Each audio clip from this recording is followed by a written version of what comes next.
What do you do when the cost of being a good friend is more than what's in your bank account? We've replaced being there with buying there, believing our presence only counts if it's backed by a receipt. You think this silence is the price of your independence, but that lie is what's killing you. If you've been trying to prove your worth through a price tag, stay with me. The invitation was printed on heavy cardstock, its gold foil gleaming ruthlessly under the kitchen's cold fluorescent light. Jake and Emma's wedding. Jake, the kind of friend who arrived at my sister's wedding at 6 a.m. to haul chairs in the dark and stayed until 2 a.m. to sweep the floors of the aftermath. He was more than a friend. He was a brother. With a trembling hand, I clicked the registry link.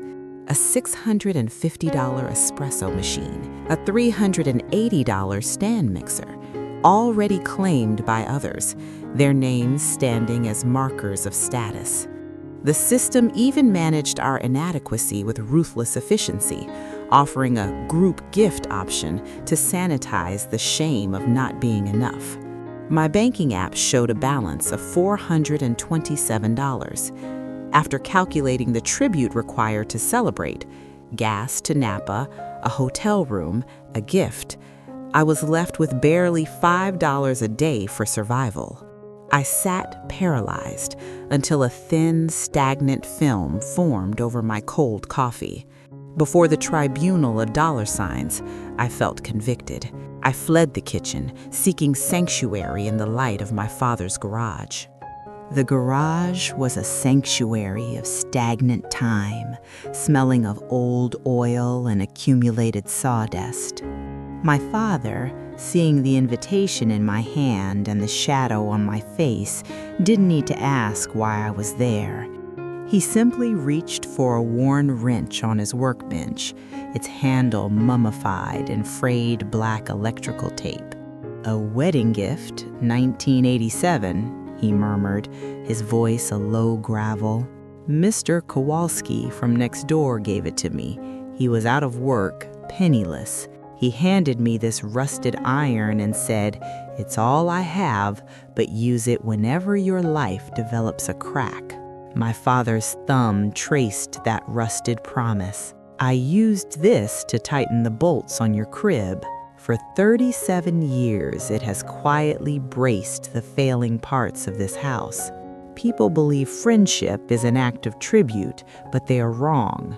True friendship is the devotion that fills the gaps when a life begins to crumble.'" I returned home and closed the laptop. From the dark recesses of my closet, I pulled down a box. Inside lay a scuffed leather football, its surface weathered by time. Across the side, a signature in black ink, Steve Young, 1998. Jake and I had waited 2 hours in the biting cold for this relic of our youth. Back then, Steve Young told us, "The value of this ball is whatever you choose to make it." I pressed my pen into fine paper, letting the ink carry my heart.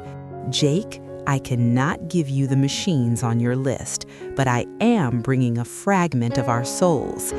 This ball is the ledger of 20 years, proving we have held the line for each other since we were boys. I will be there Saturday. I hope my presence is offering enough." I checked the box, joyfully accepts.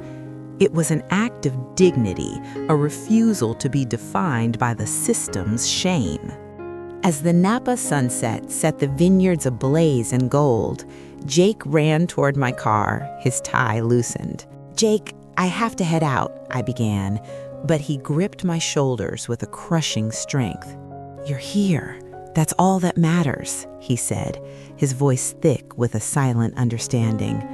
"I'm sorry, I was too caught up in my own life to see the weight you were carrying. I actually suspected it the moment you said you couldn't make the bachelor party." He took a breath. 5 years ago, I didn't show up to my best friend's wedding because I couldn't afford the gas. I lied because I was ashamed, and I've regretted missing that time ever since. I just wanted you to show up so you wouldn't have to carry the same regret I do." Jake held up the old football. This is the greatest offering I received today, because you came." Watching our silence, I arrived at a profound awakening. The system had whispered that my existence must be purchased, but the truth spoke a different language. I realized I am not my bank balance or my credit score.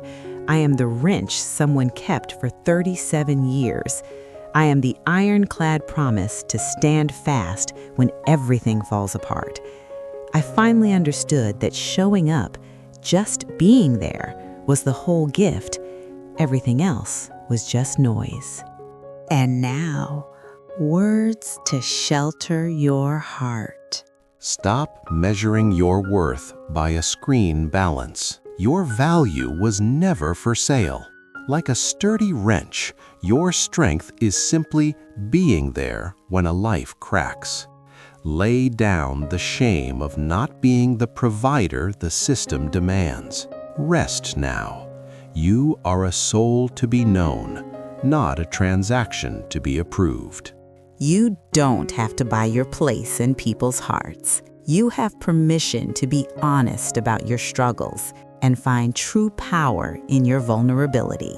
Now, write one word that touched your heart, or simply let this melody be your prayer tonight.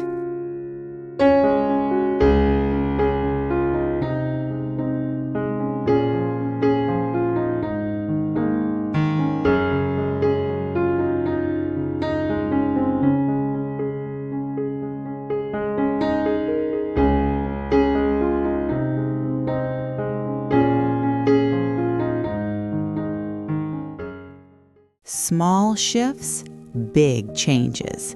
Try these this week. Step 1. Detach the price tag. Offer a gift of history like an old memento instead of a store-bought status. This declares that your friendship cannot be bought, restoring your dignity. Step 2. The raw presence.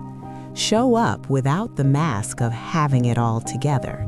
This kills the shame of inadequacy and invites real brotherhood into your life. Step 3. Manual gratitude. Write a letter about how a friend tightened the bolts of your life. This shifts focus from what you lack to the support you already have.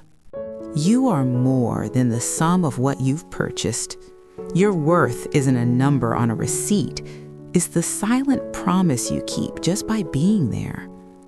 Please stop disappearing because you think your pockets are empty. You are the wrench someone has kept for a lifetime, valuable not for what you do, but for who you are.